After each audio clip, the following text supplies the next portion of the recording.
मैं तुमको लिख करके देता हूं। और मैंने एक ही बात कह दी, जो भी हिंदुस्तान में शराब पिएगा वो कभी देश नहीं चला सकता, जो शराब पिएगा समाज नहीं चला सकता, जो शराब पिएगा घर नहीं चला सकता, जो शराब पिएगा वादा पूरा नहीं कर सकता, चाहे वो घर का वादा हो, चाहे वो समाज का वादा हो, चाहे वो देश का वादा हो।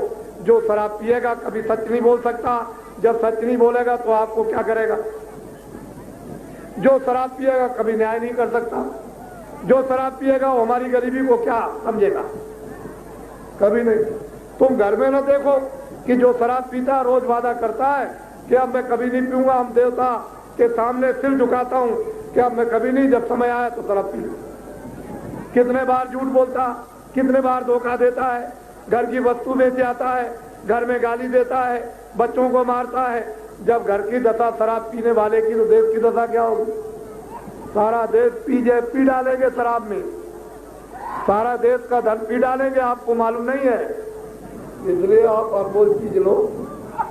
ये तो मैं सब आपको समय पर वो डंडे पड़ेंगे, ऐसी महंगाई आएगी। अभी आपने क्या देखा, ऐसे टैक्स लगेंगे, ऐसी व्यवस्था बिगड़ेगी कि कर्मचारी रो पड़ेगा, अधिकारी रो पड़ेगा, किसान रोएंगे, दुकानदार व्यापारी रोएंगे, और लोग भी बेचारे मजदूर और छात्र रो पड़ेंगे। उस समय पर महात्मा याद आएंगे और तुम लोग ऐसा दौड़ोगे महात्माओं की तरफ में कि वो जंगल में भी डेरा डाल देंगे, तो घरों के कामकाज बंद करके और जंगल में दौड़ोगे। वो तो हमने आपको इस 48 दिन की यात्रा में दिखा दिया, लोगों को बोध करा दिया कि जंगल में पड़ाव डालता हूं, कितनी जनता आती है, आखिर कोई बात तो जरूर है। तो अनमोल चीज लीजिए, दिन में खेती, दुकान, दफ्तर का काम, शाम को बच्चों की सेवा। मुझे अपनी चारपाई पर लेटकर 15 मिनट के लिए मनस्वरूपी मंदिर में इस आत्मा को जगाने के लिए, आत्मा को शुद्ध करने के लिए, मन बुद्धि चित्त अंतःकरण और आत्मा को निर्मल साफ करने के लिए भजन में मुझे 15 मिनट लेटकर चारपाई पर समय दे दो। मैं आपको अनमोल चीज जो पैसों से, रुपए से, सोना चांदी और हीरो से नहीं मिलेगी, वो आपको देने जा रहा हूं। ये आप दुनिया की तमाम संपत्ति को दान में दे दो तो आपको नहीं मिलेगी, जब उसकी दया और कृपा हो जाएगी तो मिलेगी। बिना उसकी कृपा के नहीं। तुम आज अपना भाग सराओ और प्रारब्ध को आज सबसे ऊंचा समझो कि मेरी ऐसी शुभ घड़ी पुण्य कर्म की आकर के जुड़ गई कि मुझे ये अनमोल आत्माओं का खजाना, अनमोल आत्माओं का भंडार, ये आज ये मिलने जा रहा है।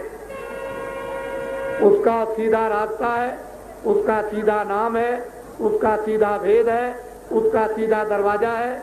न 12 बरस के बच्चे को कोई दुख और न बच्ची को कोई दुख, स्त्री पुरुष सभी कर सकते हैं। बहुत सीधा और आसान। और इस कलयुग में यही सीधा सच्चा रास्ता अपने घर में उस परमपिता परमात्मा के पास पहुंचने का।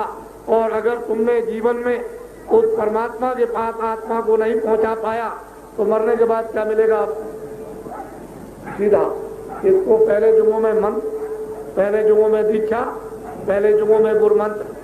वैसे अब जो कुछ भी आप समझे, लेकिन ये सच्चा नाम दान, ये सच्चा नाम का भेद, ये सच्चा नाम की युक्ति, सच्चा नाम का मार्ग, ये सच्चा खजाना है। इसको आप लोग ले लो, यह चीज आपको कभी मिलेगी नहीं। वैसे तो मुझे सब बातें आपको बतानी है, क्योंकि सब नहीं बताएंगे तो आप दलदल में उसमें फंसे रहोगे। तो जब सब बातें बता देंगे तो किनारे आ जाओगे, और जब किनारे आओगे तो मैं असली चीज आपको दे दूंगा। तो बैठ के आपको आनंद मिल जाएगा, आपको शक्ति मिलेगी, आपको ज्ञान मिलेगा, उससे आपका कल्याण हो जाएगा, लोग भी बन जाएगा, परलोक भी बन जाएगा।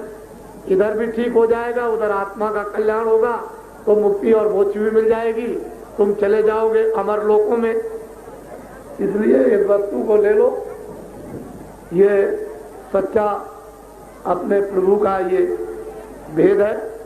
मनस्वरूपी मंदिर में